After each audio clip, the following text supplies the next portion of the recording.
بسم اللہ الرحمن الرحیم۔ السلام علیکم۔ شروع کرتا ہوں اللہ کے نام سے جو بڑا مہربان اور نہایت رحم کرنے والا ہے۔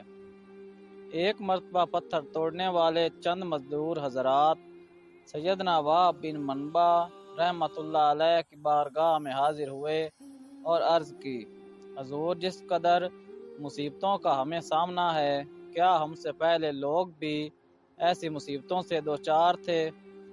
آپ رحمۃ اللہ علیہ نے ان کی یہ بات سن کر ارشاد فرمایا، اگر تم اپنی مصیبتوں اور اپنے سے سابقہ لوگوں کے مصائب کا موازنہ کرو تو تمہیں ان کے مصائب کے سامنے اپنی مصیبتیں ایسے محسوس ہوں گی جیسے آگ کے مقابلے میں دھواں، یعنی ان کی مصیبتیں آگ اور تمہاری مصیبتیں دھوئیں کی طرح ہیں۔ پھر آپ رضی اللہ تعالیٰ عنہ نے فرمایا، بنی اسرائیل میں ایک عورت تھی جس کا نام سارہ تھا۔ اس کے 7 بیٹے تھے۔ جس ملک میں وہ رہتی تھی وہاں کا بادشاہ بڑا ظالم تھا۔ وہ لوگوں کو زبردستی خنزیر کا گوشت کھلاتا، جو انکار کرتا اسے قتل کروا دیتا۔ چنانچہ اس عورت کو بھی اس کے بیٹوں سمیت بادشاہ کے سامنے لایا گیا۔ اس ظالم بادشاہ نے سب سے بڑے لڑکے کو بلوایا اور کہا، یہ خنزیر کا گوشت کھاؤ۔ اس مرد مجاہد نے جواب دیا، میں اللہ عز و جل کی حرام کی گئی چیز کو ہرگز نہیں کھاؤں گا۔ بادشاہ نے جب یہ سنا تو حکم دیا، اسے سخت ترین سزا دی جائے۔ جلاد آگے بڑھا اور اس کے جسم کے ہر حصے کو کاٹ ڈالا اور اسے شہید کر دیا۔ پھر ظالم بادشاہ نے اس سے چھوٹے لڑکے کو بلایا اور اس کے سامنے بھی خنزیر کا گوشت رکھتے ہوئے کہا، اسے کھاؤ۔ اس نے بھی جرأت ایمانی کا مظاہرہ کرتے ہوئے جواب دیا، میں اللہ عز و جل کی حرام کی گئی اشیاء کبھی بھی نہیں کھاؤں گا۔ یہ سن کر ظالم بادشاہ آگ بگولا ہو گیا اور اس نے حکم دیا کہ ایک تانبے کی دیگ میں تیل ڈال کر اسے آگ پر رکھ دو۔ چنانچہ ایسا ہی کیا گیا۔ جب تیل خوب گرم ہو گیا تو اس نوجوان مجاہد کو تیل میں ڈال دیا گیا۔ اسی طرح اس نے بھی جام شہادت نوش کر لیا۔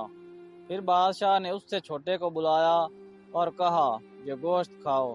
اس نے بادشاہ سے کہا، تو ذلیل و کمزور ہے، تو اللہ عز و جل کے مقابلے میں کچھ بھی نہیں۔ تو مجھے اللہ عز و جل کے حکم کے خلاف کسی بات پر ہرگز آمادہ نہیں کر سکتا۔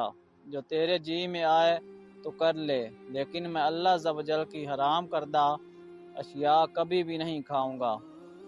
بادشاہ یہ سن کر ہنسنے لگا اور لوگوں سے کہنے لگا، کیا تم جانتے ہو کہ اس نے مجھے گالی کیوں دی؟ اس نے یہ سوچ کر مجھے گالی دی ہے کہ میں گالی سن کر طیش میں آ جاؤں گا اور فوراً اسے قتل کرنے کا حکم دے دوں گا۔ اسی طرح یہ آسانی سے موت کے گھاٹ اتر جائے گا، لیکن میں ہرگز ایسا نہیں کروں گا۔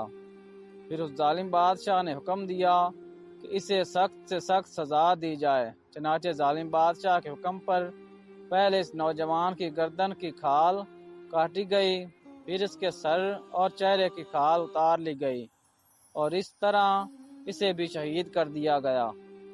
بادشاہ نے اسی طرح ظالمانہ انداز سے باقی بھائیوں کو بھی شہید کروا دیا۔ آخر میں سب سے چھوٹا بھائی بچا۔ بادشاہ نے اس کی والدہ کو بلایا اور کہا، میں تیرا بھی یہی حشر کروں گا۔ اگر تو اپنی اور اپنے اس بیٹے کی سلامتی چاہتی ہے تو اسے تنہائی میں لے جا کر سمجھا۔ اگر یہ ایک لقمہ کھانے پر بھی راضی ہو گیا تو میں تم دونوں کو چھوڑ دوں گا، پھر تم من پسند زندگی گزارنا۔ اس عورت نے کہا، ٹھیک ہے، میں اسے سمجھانے کی کوشش کرتی ہوں۔ پھر وہ اپنے بیٹے کو تنہائی میں لے گئی اور کہا، اے میرے لختے جگر، کیا تو جانتا ہے کہ تیرے بھائیوں میں سے ہر ایک پر میرا ایک حق ہے اور تجھ پر میرے 2 حق ہیں، اور اس طرح کہ میں نے تیرے بھائیوں کو 2 سال دودھ پلایا۔ تیری پیدائش سے چند قبل تیرے والد کا انتقال ہو گیا۔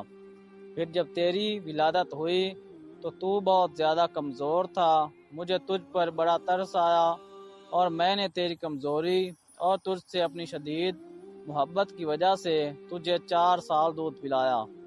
میں تجھے اللہ عز و جل اور اس احسان کا واسطہ دے کر کہتی ہوں جو میں نے تجھ پر کیا، تو ہرگز اس چیز کو نہ کھانا جسے اللہ رب العزت نے حرام کیا ہے، اور بروز قیامت اپنے بھائیوں سے اس حال میں نہ ملنا کہ تو ان میں سے نہ ہو۔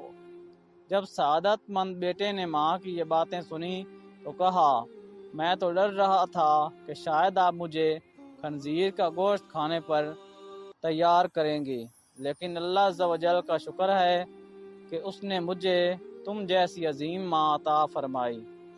پھر وہ عورت اپنے بیٹے کو لے کر بادشاہ کے پاس آئی اور کہا، یہ لو، اب یہ وہی کرے گا جو میں نے اس سے کہا ہے۔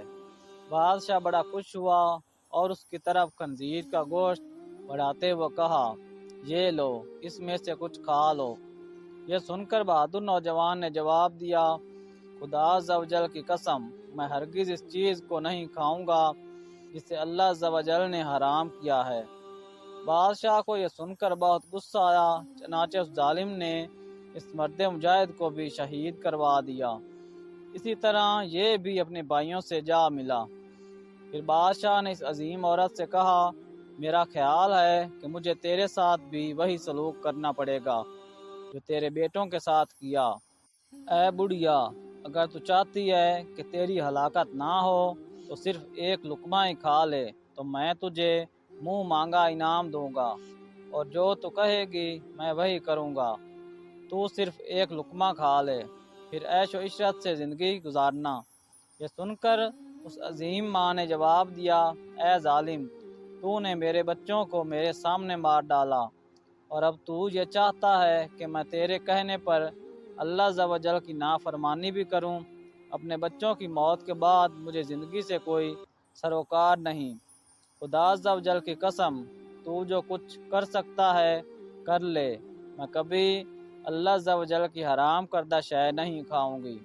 یہ سن کر اس سفاک و ظالم بادشاہ نے اسے بھی شہید کروا دیا۔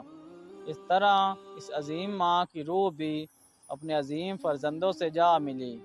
سبحان اللہ عز و جل، ان سب نے ایک ایک کر کے اپنی جانیں تو دے دی، لیکن اللہ عز و جل کے حکم کی خلاف ورزی نہیں کی۔ اللہ عز و جل کی ان پر رحمت ہو اور ان کے صدقے ہماری مغفرت ہو۔